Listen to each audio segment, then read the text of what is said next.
Hey everyone, it's Phil. We're just getting ready to get going. Maybe not have quite as many people tonight as we usually do. Some people out there trick-or-treating. Anyways, hey, boo-boo to you. Hey, Jennifer, how are you? If everybody can say hello. Get going in a minute. Hey, Carolyn, how are you? Hello from Lakeland. Hey, Michael, good to see you. Marilyn, just want to check how's the audio coming in. Andre, good to see you. Good. Hey, Kurt. Awesome. All right, we'll give it another minute, and then we'll get going. Hey, Fanny, how you doing? So these webinars work best when when you guys participate, ask questions. That's what we're here for. We're all here to learn. This is a little bit of a tricky subject, and we want to make sure we're representing our buyers as best we can. I mean, it's the way to think of it is, a buyer's deposit never ever. Hey, Rachel. Hey, Rosemary, how are you? Rose signed up today as a Dalton Wade agent. Glad she's here. Hey, Lena. All right, so let's flip the slide. So we're going to talk about first the inspection contingency, next the financing contingency, and then the last is going to be the appraisal contingency. So those are typically the three contingencies that a buyer has. If they're a cash buyer, then they only have the inspection contingency. But if they are getting financed, then they have the financing contingency and then sometimes an appraisal contingency. So we're going to talk about those three. Hopefully we'll all have a little better understanding of kind of the mechanics of how all those work. So let's move on. All right, so let's talk about the inspection contingency first. Again, if you have any questions, just hey, Carmen, just shoot them at me. So we're going to talk about the as-is contract. The as-is contract is what's most prevalently used. I'm going to say 95% of the time, as opposed to the residential contract for purchase. So it's kind of the one we use the most. All right, so it's section 12, right? Yeah, everybody should read section 12, and then if it's left blank, the default is 15 days, right? So if you leave it blank, it's 15 days. Now, a stronger offer is a shorter inspection period. Hey, Tracy, how are you? Why is that? Well, if I'm the listing agent and it's 15 days, I know from experience that things do fall apart after inspection. It does happen. If I'm the listing agent, I want to know that sooner rather than later. I'd rather find out in 7 days or 10 days. Than in 15 days. It also, so if you're, when you're putting in that offer, sometimes, it can be a competitive offer situation. You're advocating for your buyer to get that contract accepted. You're going to call that listing agent and say, hey, look, my buyer is ready to rock and roll. We're going to get that inspection done in 7 days, 10 days, right? Quicker, and that should be appealing. But sometimes if you do think you need that extra time, then you need to take it. But, you want to do it case by case. So again, default 15 days, slightly stronger offer if it's 7 or 10 days. Now, the buyer can cancel for any reason, right? The buyer has the option, to review that property, can cancel for any reason, doesn't even need a reason. The dog ate the contract. That was a bad sign from up above. They didn't want to buy the house. That's fine. They didn't even do a home inspection and they canceled. That's fine. I'll have some of my agents call and say, hey, I have a client. They want to put 2 offers in on 2 different houses. Is that okay? Yeah, as long as you use the as-is contract, that's fine because you can cancel one. I mean, it's not the nicest thing to do, and you're certainly not going to be telling that listing agent that you're putting, an offer in on another place, but I mean, you can do it. So, and again, only the buyer can cancel. The seller cannot cancel, right? Even if you ask the seller for repairs or credits and they say no, then your buyer has to decide, okay, do I still want to move forward? But under no circumstances, even if you ask, right, you're asking for some repairs or, a credit, only the buyer can cancel. The seller cannot cancel. Any questions so far?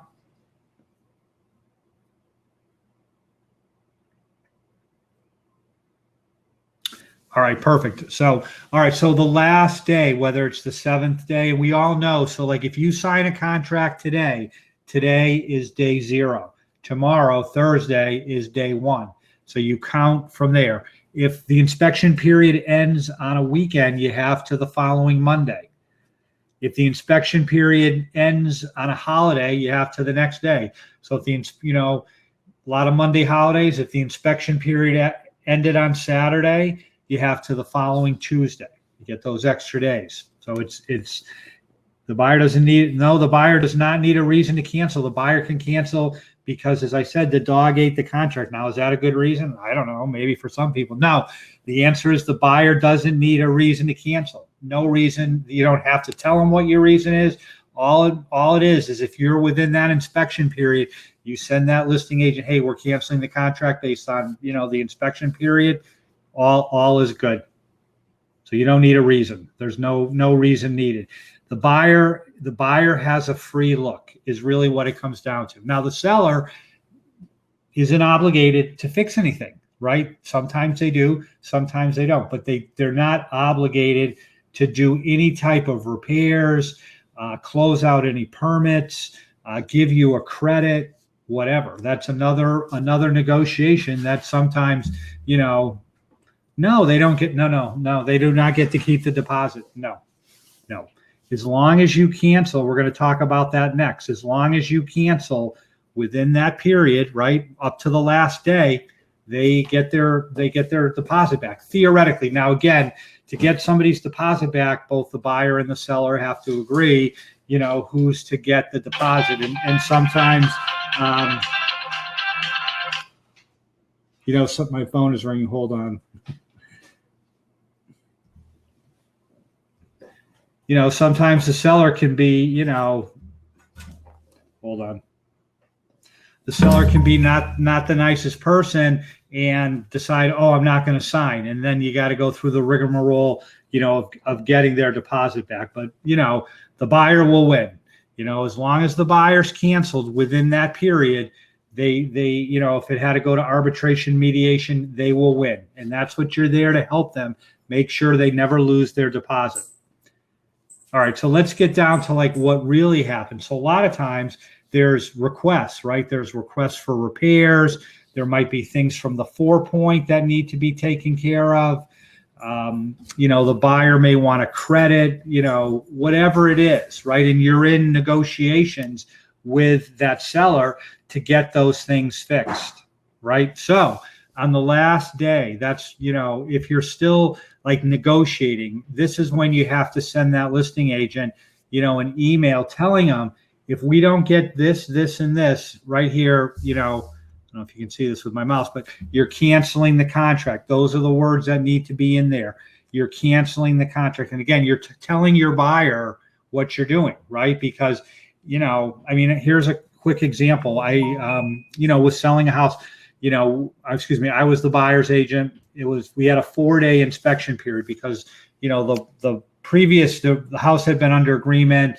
That buyer kind of jerked this person around. She was buying another house. And so we needed to get that inspection done quickly, which we did. We did it on the 4th day. And then we found out that the roof, it was a tile roof, so I couldn't really see it. But, it was at the end of its, hey, Sheldon, it was at the end of its useful life. So basically, and I called up the agent, hey, we're looking for $10,000 off for the roof. They said yes. Oh, Melissa, no worries. You can always catch the replay.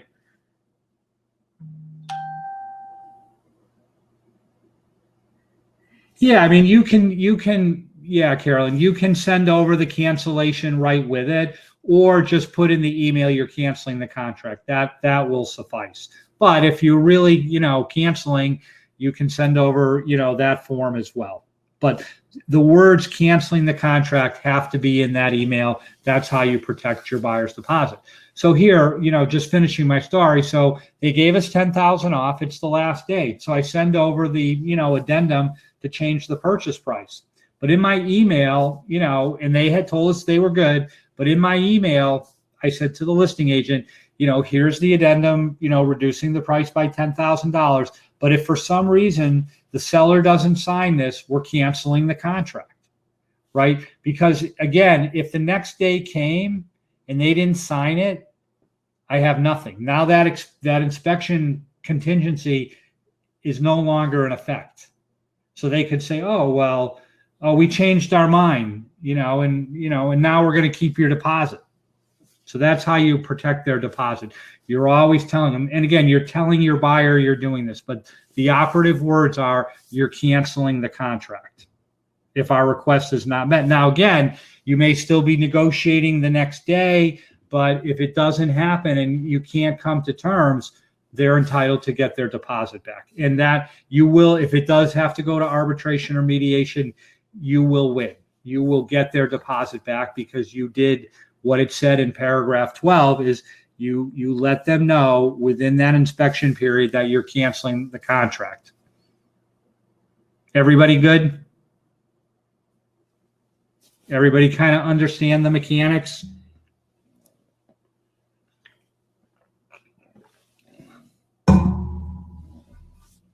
Awesome. It's important. I mean, and again, when you're the listing agent, until they've kind of, signed off and said we're moving forward, they can potentially cancel. All right. So that's the inspection contingency. I think everybody's got a good handle on that. All right. So let's go to the financing contingency.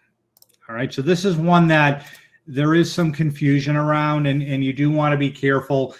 Because again, you never want to lose your buyer's deposit. I mean, typically, when that comes into play is when they didn't get the loan, right? So they didn't, they had the pre-approval, but in the end, they couldn't get the loan. So now, they've applied for the loan. They've had, a home inspection. They've had an appraiser come out, right? And they've spent money, out-of-pocket money. And then they don't get the loan, and then the buyer's agent, didn't understand this and lost their deposit. They're not entitled to get their deposit back. Now, again, some buyers, might be okay if, but you need to tell them, hey, this is where we are, and this is what's going to happen. So we're going to talk about that next. Okay, so again, the default is 30 days. This is paragraph 8, financing contingency. Hey, Bashar, how are you? So financing contingency, what does that actually mean? It means if they don't get financed, they get their deposit back. The seller has agreed to let them get their loan, but if they don't get their loan, they get their deposit back, even though they're pre-approved. I mean, we've all had clients, that have been pre-approved. Maybe it wasn't the greatest pre-approval, and then they didn't actually close because they got denied. Something else came out. That seller, that lender didn't do that thorough of a pre-approval. There can be a host. The property didn't appraise. There can be a host of reasons. So if the loan is not yet received on the 30th day, meaning again they're approved for the loan. Let's first talk about that. So approved for the loan. What does that actually mean? So in my mind, it means they're clear to close. That is, do you find issue with 45 days for approval? Personally, if I'm the listing agent, I'm not accepting any contract. Again, not me, but I'm telling my client we are not accepting this because there's no reason why anybody needs 45 days for approval. 45 days is too long. Thank you, Carolyn. I have numerous, lenders that can close 30 days or less. So why somebody needs 45 days, no idea. Kurt, it makes the offer look weak. Right? It's not like a strong offer.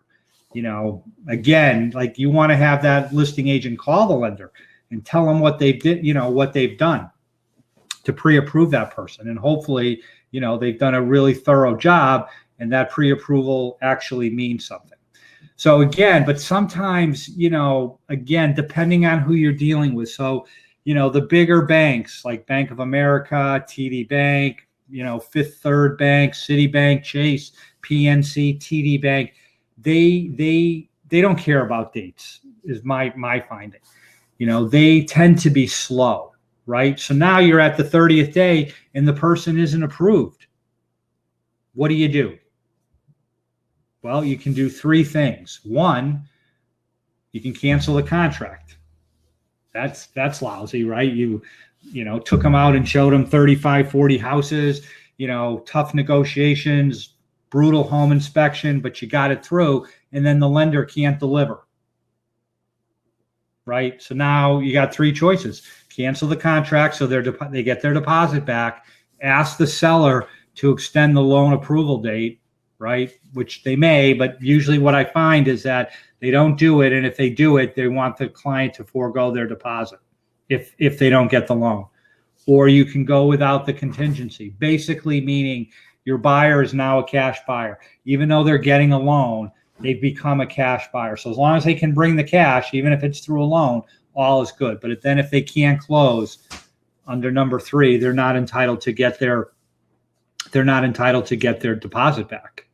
So you've got to be talking to your client. That's why using a great lender that always delivers on time for you is critical. Like, you don't even need to be like, this business is hard enough. Our job is, way too involved. In terms of, having the lender, kind of mess you up, right? So, it's always best if you can find, a good lender that delivers in 30 days. That's why that's important, because again, if you get to, what ends up happening is you go to the listing agent and say, hey, my person's not quite ready. Can we extend? Again, it doesn't instill confidence.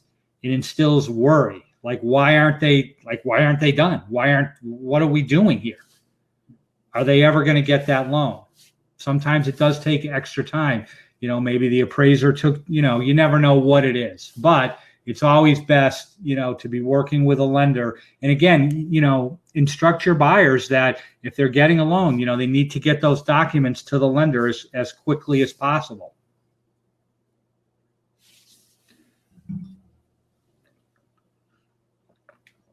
Now, to me, loan approval is clear to close. Now, they may not have the clear to close. Maybe there's one or two things left, right? Even best to work closely. Yeah, exactly. Exactly, Will. Very important. To me, like, I have a one strike rule. One mess up by a lender, I never want to hear from them. It's too hard. It's hard, it's hard to find clients, right? And then it's, you get all the way through it, and then the lender can't deliver. And then, you've got a that listing agent has a backup cash offer waiting to kick you out, waiting for you to ask. Well, smart lenders, Carolyn, communicate with the listing agent, because and would you ask lender for proof that the buyer applied? If I'm the listing agent, I would. Yeah, definitely. If I'm the buyer's agent, I'm not asking that. But if I'm the listing agent and, they're telling me they're not approved and they want their deposit back, show me where you applied on time. Especially if they didn't do the appraisal, right? Like, what did they do? Why didn't they do the appraisal? Now they're saying they can't get the loan. We're going to talk a little bit more about that during the appraisal contingency. Now, if you do have the loan approval, right, you explicitly have to notify the listing agent in an email. If the listing agent's not notified, after that financing contingency ends, they can terminate you. So think of it. You got the loan, right? They were approved, and you didn't email the listing agent that they got approved, and they terminated you. They can do that. Imagine how terrible that would be. Because again, why would they do that? Because they got a better offer behind you. You never know. So you want to march to that drummer. Make sure, talk to the lender, make sure the lender, I mean, I had an agent about 2 weeks ago calls me and tells me, there may be a problem with the buyer's deposit. I'm like, well, what happened? Well, like on Friday, the lender tells them they're approved, meaning the buyer's agent. Yep, they're approved. And then on Monday, they're not approved. Like, are you kidding me? Like, again, there's some not so great lenders out there as well that don't understand.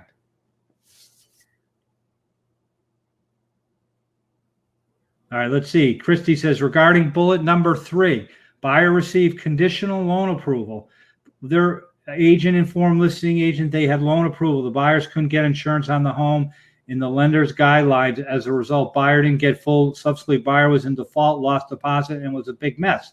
Be careful and make sure the buyer can satisfy the conditions before you inform list agent they got approved. Well, Christy, here's the thing. Remember I said clear to close. That's what approval means to me. Clear to close. They didn't have clear to close. They had conditional approval, right? Now, what you needed to tell your buyer was, hey, you've got conditional approval. If for some reason that lender doesn't deliver, you're going to lose your deposit. Or if you're worried, we can cancel. That's the thing. That's a great, I mean, it probably wasn't the most pleasant situation you went through. Yeah, clear to close, CTC, clear to close. They've got everything is satisfied. There's nothing left. Now, again, if there's something left, like the appraisal, or here it was getting insurance, right?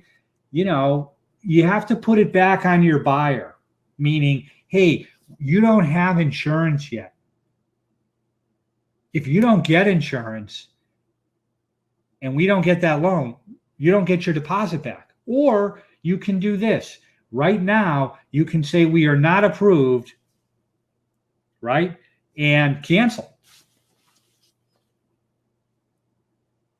Well, that's why, again, you want to do this. You want to leave the thing, right, so that it's 30 days and then closing is in 30 days. Again, when the contingency evaporates too far in front of when you're closing, that's where the problems come in. You want to have that contingency go right to the end.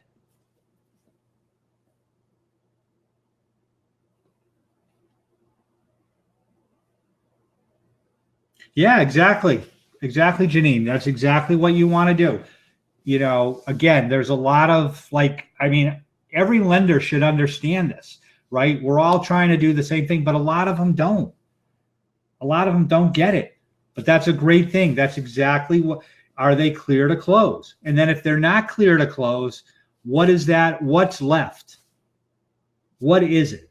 And if it's something that, like the insurance, where maybe they can't get it, or the appraisal isn't back, or the tax transcripts aren't back, or it's still in underwriting, then you got to have a conversation with your buyer. You want to make it, it's when the buyer's agent, I call it, falls asleep. Yeah, the default is 30 days is from the date of the contract, right? So again, today's day 0, so tomorrow's day 1, you count them out 30 days. And then same thing with the, if it falls on Sunday, you have to Monday. Falls on Saturday, you have to Monday. If Monday's a holiday, you have to Tuesday. But yeah, you want to ask that lender, like, what's left? They're approved, because a lot of them, there's still maybe things like, employment verification. That's a big one. Now, again, if that's all that's left, then that's probably pretty good. Probably your client isn't going to lose their job, in the next day. So they're probably okay. But if it's something major, tax transcripts not back, appraisal isn't done, insurance isn't written, it's still in underwriting for whatever, they're working on, there's some medical bill they didn't pay, and that needs to be, you know what I mean? Like something there that may not actually come to fruition so that they get the loan. That's, but again, that's why you want to work with top lenders, right? That are all over this stuff. Again, I'm just going to talk about this. I always tell people, whenever you're telling your client to do something, you tell them, but it's up to you. That's the last words out of your mouth, but it's up to you. Hey, they're pre-approved by Bank of America.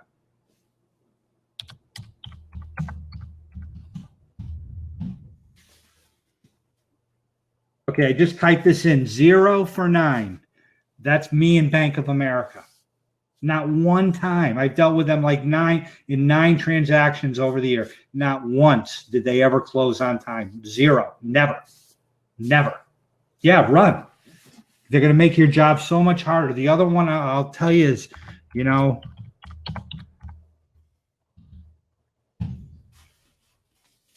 Rocket Mortgage, Quicken Loans. Again, yeah, there you go. Wells Fargo. You want to have a lender that delivers. It's critical. And again, all you can do is suggest, be sure to let your buyer know not to purchase. And yeah, you want to talk to them about that. No big purchases, nothing that can mess up their debt to income, nothing that can, lower their credit. Good point, Will. Most definitely. But again, you want to get them to work with somebody that, you have the best shot of success with. They're with a big bank, I won't even, if I'm the listing agent and somebody's pre-approved by like bank, I tell them, look, you can, we'll sign you up, but you need to get pre-approved by my guy. You don't have to use my guy, but I need to know, because their pre-approvals are terrible. All right. So again, if you have the the approval, you have to explicitly let the listing agent know. So any questions on, kind of the financing contingency, the mechanics, what you need to do as you get to 1 or 2 days before they're supposed to have their financing in place? There's really 3 things. Cancel the contract. And again, you're not doing this on your own. You're consulting your client. Hey, here's where we are. We don't have the loan. What do you want to do? 3 choices. There you go, Carol. Remember, get a kick-out clause. Kick-out clause is somebody that's selling their house, if you're the listing agent, and then they have that home sale contingency. So if you find a buyer, that doesn't have a house to sell, you can kick out that buyer, unless they remove the home sale contingency. So again, kind of a different, a different topic, but I know that one's dear to your heart, Carolyn. So anyway, so that's the financing contingency. So let's move on to the appraisal contingency. All right, so the appraisal contingency. Automatic. It's automatic with FHA or VA financing. What does that mean? So that means the house has to appraise or the buyer gets their deposit back. So again, if you're the listing agent and you're signing up somebody FHA or VA, tell your client, your house has to appraise or they get their deposit back. Now, again, there can be some negotiation.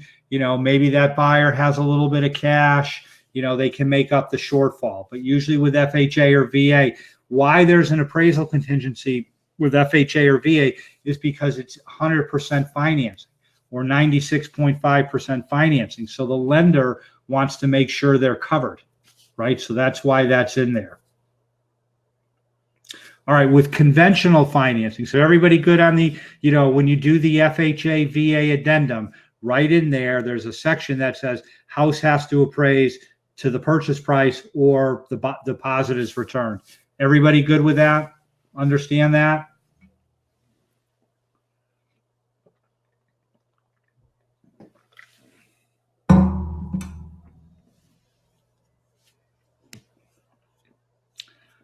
Well, it's not automatic with conventional because there's no appraisal contingency unless you specifically put it in, which is another addendum.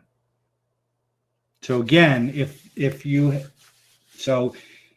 very difficult to get an appraisal contingency accepted. If I'm the listing agent and that offer comes in on a conventional loan with an appraisal contingency, I'm going to, tell my seller, look, we need to try to get this out of there. Yeah, you can always try. But here's the thing. Why I never would recommend to my client to accept it is an appraisal is one person's opinion. We've all seen bad appraisals, right? I had a listing 279, appraisal comes back at 2. No, not necessarily. Nope, that is not true. But if the house doesn't appraise, the loan is denied. No. Here's the thing. If in a conventional loan, if the buyer has the money to make up the difference. So here's what happens. The lender lends the lower of the purchase price or the appraised amount. So say you have a 20% down buyer, the appraisal comes in $10,000 less. Now the buyer needs to come up with $8,000 to make up that difference, right? So now they can, they need, that 10,000 times 80% that they were going to borrow. They now need to bring that money. Now, if they have that money, they're required to bring it.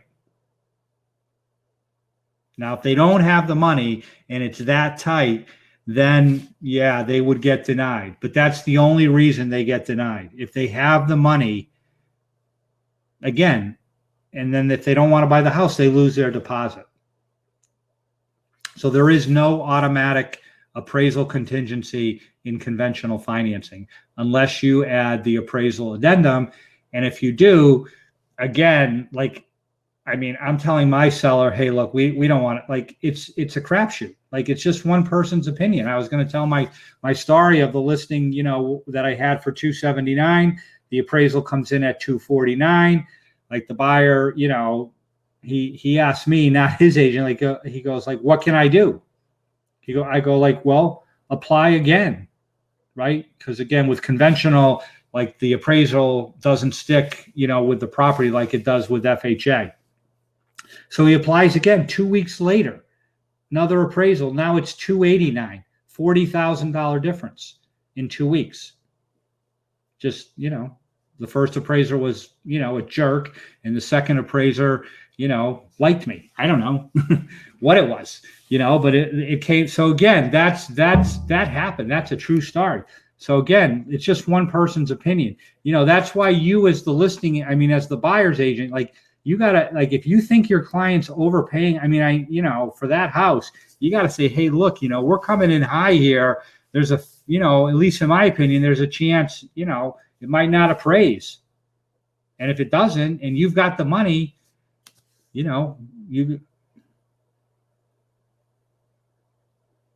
got to come up with it and pay it. Appraisals are the most worrisome area for most.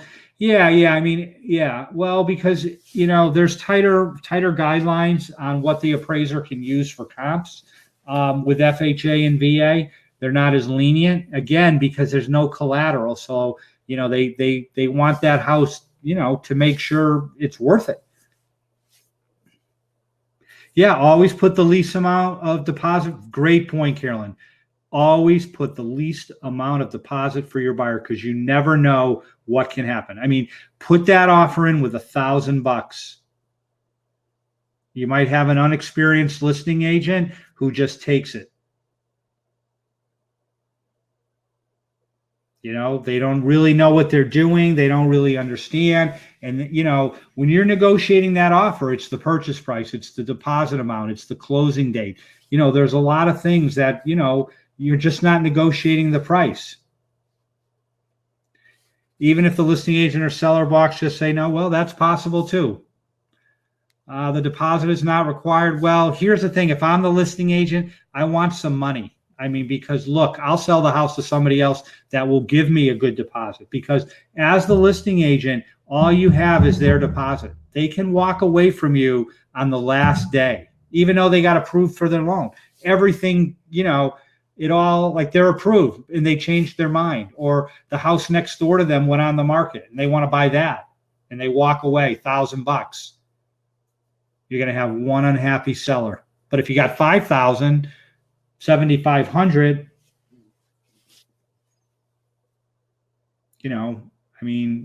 at least there's some compensation for your client for having it taken off, the market. So again, conventional loans are different than FHA and VA. Again, FHA, VA, automatic appraisal contingency, unless you use the, appraisal addendum as part of the contract. Yeah, exactly, Javier. If they don't have the money, then then the lender can write them a denial letter and they should be able to get their deposit back, provided it's within that 30-day period. right? As long as it's within the 30 days and that contingency is still in force and that lender can write them a denial letter, they get the money back. We had a situation where, we could see on the the pre-approval that the guy had, he could buy like, a $200,000 home and he was going to get $100,000 mortgage, something like that. And then it didn't appraise. Well, we knew he had the cash. He bought the house. We told him like, no, you're not. I mean, the buyer's agent goes, oh, we're canceling. You're not getting your deposit back. No. Read it again. So again, you want to know the mechanics from both sides, to represent your clients as best as possible. But that's exact.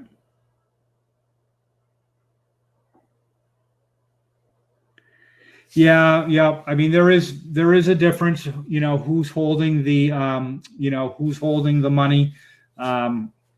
Carolyn's right in terms of it's a title company or broker's escrow account. I mean, I don't have a broker's escrow account. Very, very few brokerages do. The only ones that seem to do also have the title company. Yeah, Gio, great question. Do you use appraisal? No. I mean, no. Because again, it significantly weakens your offer.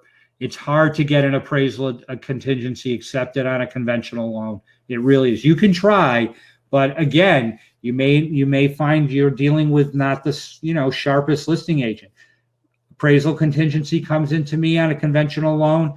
I'm going back to my seller and I'm telling them my 249, 289 story.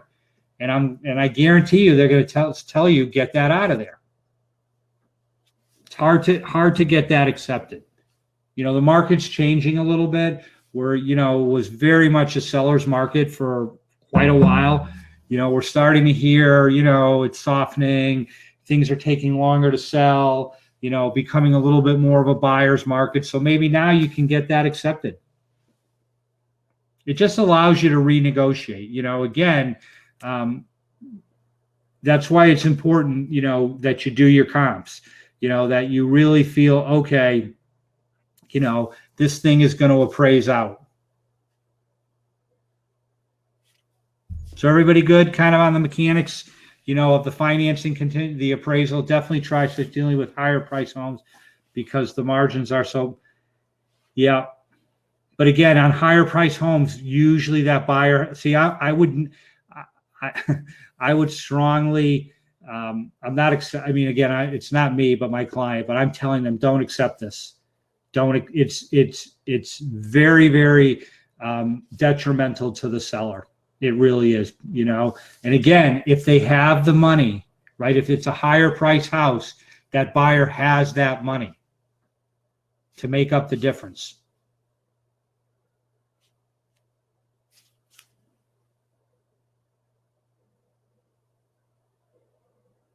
As long as we are still negotiating the contract, the seller can cancel, correct? What do you mean? What do you mean, Marilyn? Can you elaborate a little on that?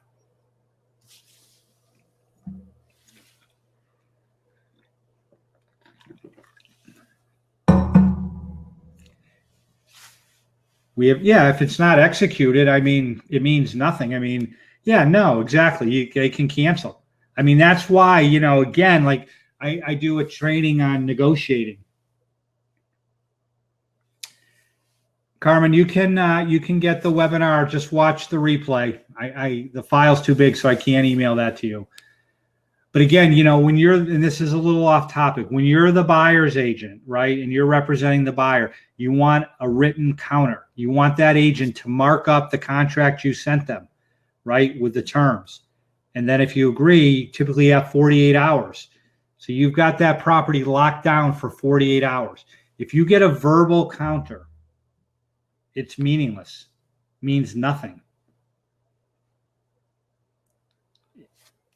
What do I mean? I mean that another buyer can come in and swoop that property away from you. If you're getting verbal counters, you want to go quick, right? When I'm the listing agent, always verbal, always, because I can get a better offer and I can just say, goodbye, have a nice day. You should have hurried. But again, when you're, you want to rush as the buyer's agent to get that contract executed and signed. Because unless you have a written counter, if you don't have a written counter and somebody else comes in, they've been verbally negotiating with you, and somebody comes in with a better offer, you're out. It's not the nicest thing, but it happens. Everybody good with that? So those are the three things: the inspection, the financing, and the appraisal contingency. Hopefully everybody learned a little bit. Great advice. Thank you, Erica. It's just, yes, great points. Thank you, Christy. It's just really having been through the trenches. It's important to understand this stuff. I mean, it really is kind of, it's important. So I hope everybody got a lot out of this, learned a little bit, and can kind of handle these situations maybe a tad better. All right, guys, thank you so much. Have a great rest of your Halloween. And hey, thank you, Melissa. All right, sounds good. We'll be back next week. Yes, there you go, Carolyn. Thank you so much. All right, guys. Good night.